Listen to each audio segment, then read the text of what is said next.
ole kena, aga video on täielik. Kasva suureks, sa oma maini kogu aeg pelad. Ei ole suguelund. Ma tean. Sa on nii YouTuber. Mida sa toodad? Mine suurenda parem rindu. Kepihaiged mõõdad. Lillemetsad nii. Sa ajad enamus video jooksul õudselt lolli juttu. Kohe hirmus hakkab selle üle, et sellise mõtteviisiga inimesi Eestis on. Eesti YouTuber teid live, rohkem nagu Cringe Festival.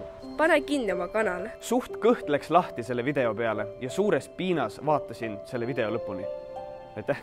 Igav, loll pede. Kas sa tead, et sa oled YouTube'i üks suur häbiplekk? See on mu lemmik hate kommentaar, mida ma saan nii palju. Sa räägid veel kiiremini kui Maria Rannaväli. Mul on ka soovitus, aga sellele kutile, kes enda soovitust jagas, pistab põlema ennast. Sa oled 20 aastat vana on ju, miks sa nii bitchilikult käitud? Sulgudes no hate. Jälle üks nii nimetatud kasulik idioot. Sa nii YouTuber, sa annab pededele. Miks sa tõmbad nende näkku nii palju prohvi?